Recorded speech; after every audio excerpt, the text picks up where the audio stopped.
Brockman, hello. Since we're talking about a Panthers team that's fired their head coach during the season 2 years in a row, I know you wanted to unleash on us do we call this the unpower rankings of the coaches? The Powerless Rankings, fan favorite TJ. Everybody loves them. Play my music. Let me have your attention for a moment. And now it's Brockman's Powerless Rankings. This is shame. I love it. Here we go, Tom. Ready? This is my top 10 coaches whose seat is on simmer entering 2024. Top 10? Oh, I got 10. It's not quite hot, but we're simmering because it's mid-July and it could potentially get hot as the season goes on. I want your reaction. So you just filled the water in the pot. And you just turned on the burner. I turned on the burner. But you got it on high. It's so on high it's because it potentially could boil. It could potentially get there if things go south. Number 10, Sean Payton. Now it's going to surprise a lot of people, but we are about 1, maybe 2 seasons away from everyone looking at Sean Payton and going, maybe it was Drew Brees. Maybe it was all Drew Brees why this guy's so good, right? If he can't turn around Bo Nix or get the quarterback figured out there, I don't care how many Walmart dollars he's getting. That's nothing to these people. He will be gone in his seat. It's going to be hot. I think that things would have to become a dumpster fire on so many levels, given the amount of money that they're paying Sean Payton. And given the reality that if you look at their offseason moves here, they're in a transition phase. Now, Sean's going to want to win every year. He's going to believe he can win every year. He's one of the smarter guys when it comes to offense. Won a ton of games in New Orleans, in a place that the Saints had no real history of winning. But when you're talking about having Jarrett Stidham competing with Zach Wilson and a rookie Bo Nix on a team that, who's their best perimeter threat? Probably Cortland Sutton. I know they've drafted some young guys. Yeah, they're remaking the running back room. Not a lot of guys. Defensively, they've had some attrition. Broncos will be drafting. I just think that they know in that division, especially, their work's cut out for them. I think the real metric on Sean Payton is probably 2025. Though again, Sean's not looking past it. He wanted to win last year. He was pushing all the way to the end, which is part of why he benched Russell Wilson when he did, to try to spark things and not have a losing season. Number 9, Mike McDaniel. Mike McDaniel has won a lot of regular season games. Things came apart down the stretch last season with Mostert being hurt, Waddle being hurt, Tyreek was banged up. He's gotten by far the most out of Tua. I think it's fair to say that when a coach is going into his third year, you'd like him to win a playoff game. Yeah, absolutely. That's the thing they haven't done. He's gone to the playoffs both years. He started, what's his name, the rookie quarterback out of Northwestern, I think, in the playoff game, right? His first year in 2022. You're looking at me with a totally blank look. I can't remember the guy's name off the top of my head. You can find it. I want to say Clayton Thorson, but that's a different Northwestern quarterback. And then 2023, they have the division. They start getting banged up. They lose down the stretch, end up having to go on the road instead of hosting a playoff game. But they have it right there. I think that if they make the playoffs again, if they can win a playoff game, they're going in the right trajectory. If you don't, again, any coach going into year 3, think about this.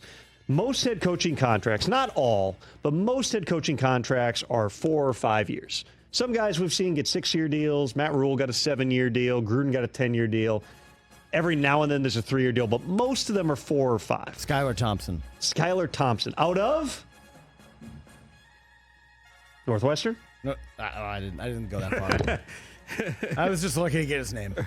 By that year, by the time you get into year 3, you're either going to extend the head coach or you're going to fire him. And so any head coach going into year 3, you're hoping that they're going to continue to take that step forward. I think that's fair, and I think Mike would agree with that. Number 8, Sean McDermott, Buffalo Bills. Kind of shocked he stayed head coach anyway, but Bills championship window is almost closed. You got a guy like Josh Allen, and they got literally nothing to show for it. I talked to Sean about this at the league meeting back in March, because last year had all the feelings of a crisis building. It was he fired his offensive coordinator after a Monday night game that they lost on a missed field goal, or it was a penalty on a field goal, and then there was a second try, right? Yep. It was like a weird sequence that did not have to do really with the offense, but he needed to do something. And that ended up being what it was. And then you had a story come out that was extremely harsh on Sean as a coach, as a person. And those are the moments where, when I wrote my expose on Urban Meyer a couple of years ago, and I was very confident in the information, he denied everything, but they fired him like 3 days later. Okay, usually if you get like the Hammer story and there's all this stuff going on, it looks chaotic, it's going to go that direction. Instead, the Bills ripped off a bunch of wins, and Joe Brady did a really good job. Ken Dorsey's a good football coach, but something needed to change. They needed to shake it up. Joe Brady did a good job. Josh Allen started playing better. I think that anytime that you're a coach who is in one place for as long as Sean McDermott is and has as consistent of success like Sean McDermott has, there's a different level of expectation every year, where every year feels like for the Bills, it's Super Bowl or bust. Yeah. But this is a team that lost its top two receivers from a year ago in terms of Gabe Davis and Stephon Diggs. They cut a bunch of their guys or lost them on defense. You still got Von Miller, who you're hoping is going to play a lot better than he did last year. Yeah. There's a lot of unknowns there, but they're going to have that feeding frenzy surrounding them. They got a game in Buffalo against Arizona in week 1. If the Cardinals team that I think we all kind of like from they were competitive last year, they beat the Eagles and Steelers late in the season, they go into Buffalo and win, you're going to hear all that stuff about the Bills. I think that the expectations are a little bit higher, but Sean McDermott, I mean, his resume, he hasn't won the Super Bowl, but he's won a lot of football games. If he were to become available, he would be a hot head coaching candidate. It's cool that there's a banner for won a lot of football games. Number 7. There's different levels of success. And if you're saying that 97% of the league is failing every year, Brockman, that's harsh. But you'd like to think you got Josh Allen, you're going to get a Lombardi. Brian Daboll, number 7, Giants head coach. I thought you could have made a case that he could have got last year. I think his seat is definitely more than simmering entering 2024. Brian Daboll was the classic victim of don't overachieve in your first season. Correct. His first year, they won 10 or 11 games. Temper expectations. Went into the playoffs. They beat the Vikings in Minnesota in a playoff game before they lost the following week. Last year was probably the regression to the mean. I mean, it's a lot like when, Joe Shane and Daboll were both, Daboll might not have been there yet, but when they were in Buffalo and the Bills, remember in 2017, they had that wild run with Tyrod at quarterback and they made the playoffs for the first time in 20 plus years, whatever it was. And then year 2, they had to take all this cap stuff on, and it was a mess, and they lost a lot of games, but it was okay. That was probably more realistic of where they are. And then they started building, and you've seen the Bills be a perennial contender, perennial playoff team ever since then. The Giants have to show that they're in that same category. And again, we're getting a fantastic behind-the-scenes look at the Giants and the front office and why they made the moves they did in the offseason. There's things that are uncontrollable, as Joe Shane said, in free agency. There's also things that are uncontrollable in terms of you have no bearing outside of 2 games a year on how Saquon plays with the Eagles. That's going to be used by certain people as a metric of Saquon plays well, you're an idiot, Saquon plays bad or gets hurt, you're a genius. It has nothing to do with it. They played the numbers. They decided it was getting out of control with the money. They moved on from them. You're also with a situation with Daniel Jones where this regime has not drafted their quarterback. They were pressed into committing to Daniel Jones on a multi-year contract last year because Saquon turned down a deal and they could only tag one of them. You're hoping Daniel Jones gets back to playing, gets healthy, and is back to playing the way that he did in 2022, where he was a threat both with his arm and his legs. You got better weapons around him than you've ever had. You're hoping you play better. No question, you're in New York. Again, another team that if you lose week 1, it's going to be, people are going to be circling with the ambulances around you here and saying how long until we got to take you away. Daboll's a good coach. He's been to the playoffs. Let's see. That one's TBD. Number 6, let's stay in the NFC East. Nick Sirianni, Eagles head coach. What's going on? Did we figure out why they went 10-1 and then lost every game the rest of the year, it felt like? I mean, there were a lot of things going on. I do think there's something to be said for, and there's a long history of this. You can follow it where the team that loses the Super Bowl struggles to get back there. The Eagles are trying to defy that, but you're losing that extra month after the season, so you got a shorter offseason. You come back. They looked to me like a team that completely ran out of gas. They looked like they just didn't have it down the stretch. From the middle of the 2021 season, when Sirianni at the time turned over play calling duties to Shane Steichen, through, that 10-1 start last year until the Dom game against the 49ers. I only saw the second half of that. I tuned in. I'm in an airport restaurant. Let's call it that. On my way out of whatever game I was at that day. So inevitably, if I'm covering like a 1 p.m. Eastern kickoff, I miss the first half and change. Right. So the incident happens, I think, early third quarter. I sit down at the bar to order my food, and I look up and I'm like, what is happening? Because all I'm seeing are like replays of like Dom, the security guy, Big Dom being hauled out of the stadium. Then there's no replays. I'm like, what did I miss? And meanwhile, the 49ers are like absolutely boat racing him on the field. And that was that turning point moment. You know, Sirianni made hard decisions along with Howie and the rest of the brain trust there after the season. They talked through everything. He changed out his offensive defensive coordinator for the second straight off season, which you don't normally see here. I think it'll be really interesting to see how they come out of the gate, because you can't tell me if you line up all 32 teams, there's a lot of teams. This were like the NBA jam of the NFL, and you just took like your 5 skill guys. I don't know if there's a lot of teams that you would put ahead of what the Eagles have with Hurts, Saquon, Devontae Smith, A.J. Brown, and pick your 5th, Dallas Goedert probably. There's not a lot of teams you look and you're like, that's a pretty tough team here. But another market where the temperature, to your point, is going to rise quickly, fair or not, on a coach that, let's remember, 3 seasons, 3 playoffs, a Super Bowl appearance. Nick Sirianni's done a lot of positive things through the course of his career there.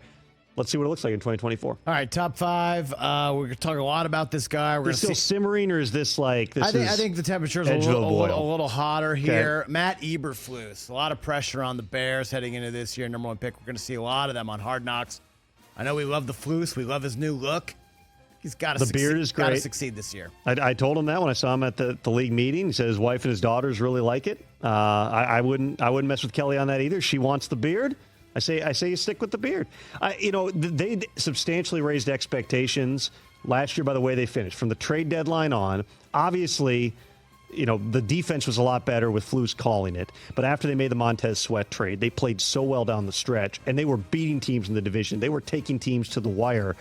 That certainly colored the postseason conversation, because they went through a few days of meetings before making decisions about how to proceed. Right. And I think that it's fair to say that there were scenarios where maybe Eberflus is not the coach, but what they came to the agreement on was, and Eberflus is in those conversations, we're going to go after Caleb Williams. We're going to move on from Justin Fields. We need to get a coach that we think is a really good fit for Caleb Williams. And so they moved on from Luke Getsy, who landed on his feet with the Raiders. And I think Luke Getsy's a really good head coach, too, or offensive coordinator as well. He's interviewed for head coaching jobs. But they bring in a guy in Shane Waldron who's trained under Belichick, McVay, Pete Carroll. He's run different types of offenses. He's been exposed to a lot of stuff. He's worked with veteran quarterbacks. He's worked with young quarterbacks. They think that this is a really good fit. There's no doubt. I think that anytime you have the number 1 pick, look at Frank Reich last year. At this time last year, we were talking about Frank Reich. He's got the super staff. He's got Bryce Young. The future is bright. That's 11 games. Yep. They went 1-10. So no question there's pressure on Matt Eberflus in a really tough division that we'll talk about in a little bit here in the NFC North. I don't know that I would look at it as a hot seat. I think that, especially with the Bears, they don't make in-season changes anyway. I think this is going to be, let's see over the totality of the season, what does the progress look like for Chicago? What does the progress look like for Caleb Williams? You've committed to Caleb Williams. This is your future. Everything is evaluated through that lens. Number 4, Antonio Pierce. Well, Antonio Pierce had an interesting month or so here with some of the non-football related things that he's had to get a lot of text messages about, I'm sure. Listen, the Raiders were in a spot after the season where there were certain people who were pushing for, let's go hire Jim Harbaugh. Yep. I thought there were scenarios where they might go after, name your hot young offensive coach. I thought there were scenarios where maybe John Gruden comes back. That could have gone a lot of different directions because the Raiders played so well with Antonio Pierce as their interim coach. And to go in on Christmas and whip the Chiefs up and down the field, you were left in a position where there was no way you could go another direction unless you got some type of a big fish. We're bringing in Bill Belichick. We're bringing in Pete Carroll. We're bringing in Jim Harbaugh. We're bringing back John Gruden. There was no other way because you would have lost the locker room. Max Crosby's out there saying, I don't want to be a Raider. He told him, I don't want to be a Raider if Antonio Pierce isn't the head coach. But I've always felt there is a difference between what you have with an interim coach versus being the head coach, because there is a placebo effect. Jeff Saturday. Remember I was here? Won their first the game. week Jeff Saturday took over. Yeah. And they played the Raiders. It was nuts. That week, and they won. And then they lost every other game for the rest of the season. I think they went 0-10 after that. But they got that initial, like, hey, things are different. And Antonio Pierce, as a super passionate dude who knows the game, who knows the people in the game, knows his locker room, everything he did, it was, hey, remember when Josh was going to have us fly cross country and we were going to sleep in Florida for a week? So we got 2 games there. Yeah, we're just not doing that now. We're going to come back. You're going to sleep in your bed for the week. He pushed every button. It is different being the head coach. It is different being in that type of a position. You can't just play the, hey, things are different card. No, now this is your team. They're taking on your personality. Can you go 17 games of, hey, we're going to be tougher than everybody. Yep. We're going to kick everybody's ass. We're going to show no mercy to Patrick Mahomes. It's to be determined. There's no track record on Antonio Pierce other than what he did as the interim coach. I mean, he was in recruiting 5 years ago for Arizona State. Right. He was in car dealerships. He was a player and a really good one. And I can't remember if he actually was a captain, but he was one of the leaders on those the Giants Super Bowl team. You're now taking on a totally different type of a leadership role. He absolutely showed he is up to the job, but going through an offseason, going through the draft, setting what you want your personnel to look like. This is all new for Antonio Pierce. We'll find out when we get to September. And a big part of it, the biggest question for the Raiders is, of all the quarterback competitions, I legit have no idea what's going to take place with the Raiders. If anything, I'd almost lean toward Aiden O'Connell just because you've heard players step up for Aiden O'Connell, because you've heard Antonio Pierce say he deserves to be the first guy. You also gave Gardner Minshew $15 million fully guaranteed. Yeah. So let's see how this thing shakes. Let's go to the NFC South. Number 3, Dennis Allen of the New Orleans Saints. I mean, I think that one's fair just because everybody there, Mickey Loomis talked about it after last season, that we got to look at things. We might have to do some things differently here. They've been a team that throughout the Sean Payton tenure, they were always leveraging future assets to win now. It was keeping older, expensive players. It was giving up future draft picks to build for now. It was maxing out the salary cap on a year-in, year-out basis. And I know that they always had a plan. That plan did not involve the global pandemic in 2020 that caused the cap to drop by like $30 million for 1 year. But they put themselves in a position where they've had to make some more difficult decisions, because every dollar you spend hits the salary cap eventually. Now you've got a Saints team that I think that they made a smart decision to go get a guy like Clint Kubiak, guys who know that offense. Andrew Janoko's the new quarterbacks coach there, guys who have come up in that Shanahan, Kubiak, McVay, West Coast style of offense. Derek Carr, there's a lot of data to suggest in new offenses he has struggled in the past. Now you go from Pete Carmichael, who's running a Sean Payton derivative type of system, to now going to this Shanahan McVay system. I think that it makes a lot of sense. They do have weapons. They got dudes at the wide receiver position from Chris Olave on down, even after moving on from Michael Thomas, who had been essentially an anchor on the salary cap for several years. I think they've got a chance in a wide open division. They went, I think, 9-8 last year, right? And they were a tiebreaker away from being a playoff team. Right. There was never really any serious conversation about moving on from Dennis Allen last year. If you go through another season and you're non-playoff again, to go back to the point I made earlier, there's not many times you're a non-playoff team for 3 years and you get a year 4. It's pretty rare. So no question, Dennis Allen, he'd agree with it too. They got to play, they got to win games, they got to go to the playoffs. And in that division, I certainly don't think you can rule that out. Number 2, he's a beautiful member of the Bald Brotherhood. Robert Saleh is number 2 on my Powerless ranking. I mean, I keep going back to how many coaches get a 4th year if they have made the playoffs the first 3? This is now year 4 for Robert Saleh. Last year was supposed to be that test year, right? We got Aaron Rodgers. We've put all the pieces around him. He finally resolved the quarterback issue. Then 4 snaps in, Rodgers goes down with a torn Achilles. They actually won. The next 6 games were pretty good. I think they split the next 6, 3-3, and then it went downhill, and they went back and forth on the quarterbacks and all that stuff. I mean, there's no question. Listen, you have a Hall of Fame caliber quarterback who's won 4 MVPs on your roster. You've got a really good young group. You look at some of their drafts and what they've put together on both sides of the football, no doubt. And I think Robert Saleh will be the first one to say Aaron Rodgers was the first one to say it when it was, if we don't do well here, we're all going to be out of jobs. Yeah, we're all gone. That certainly applies to Robert Saleh. Aaron Rodgers, will see exactly how that one plays out. And number one, if you don't have haters, you're going to popping, right? Number one, I mean, come on. This list should have just been 10 through 2. Number one is Mike McCarthy. Come on, TJ. We know who's on the hot seat entering 2024. So it's the Dallas Cowboys head coach, Mike McCarthy. I waited 25 minutes to hear this. Like, I knew this was going to be number one. Think how off kilter it is. You're saying the number one hot seat candidate is a guy who has gone to the playoffs 3 straight years and won 12 games each of those 3 years, the first coach in Cowboys history to do that. He should have got fired after last year. Everybody knows it. He knows because it. Because of one bad game in the playoffs? Jerry Jones knows it. Dak one Prescott bad game. had the best season of his career.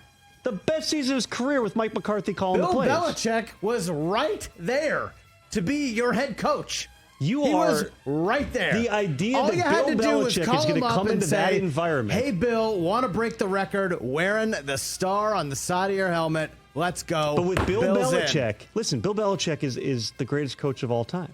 He's not just going to step in and go, all right, let's just pick up where Mike left off. Run the same offense and defense. I'm just here to like guide it. This isn't a managerial change. Bill Belichick would want to come in, be able to set up the program the way that he wants to with the people that he wants and do it his way. This is not, again, I could be totally wrong. You're not. This team could win 7 games and Bill could be in Dallas in 2025. Super Bowl favorites. I don't foresee that happening. We'll see. Number one hot seat. Thank you for being just a source of reason and a voice of Number reason. One coach on the here, hot seat. Tom, because he knows it. Jerry knows I it. gotta hear this Charlotte every day. knows it. The Every Dallas day, Cowboy Tom. cheerleaders know it. Everybody knows If it. they start 0-4, sure. I'll give you he's on the hot seat. 12-5, 3 straight years. Tom, thank you for being here. Thank you so much for being here. You got it. And guess what? 12-5. Do they hang here a for 2 more days. 12-5, 3 straight years banner at the No, but they've AT&T gotten better Stadium? each year. What They team ran wins the Super into Bowl? What are we the doing? hottest team in football in the Green Bay Packers, and everything was a mess. As one player once told me, sometimes you just have one of those games where everything goes to bleep from the opening kickoff. They have it every year was in that Dallas. Catch the Rich Eisen Show every single day on the Roku channel, 12 to 3 Eastern, for free.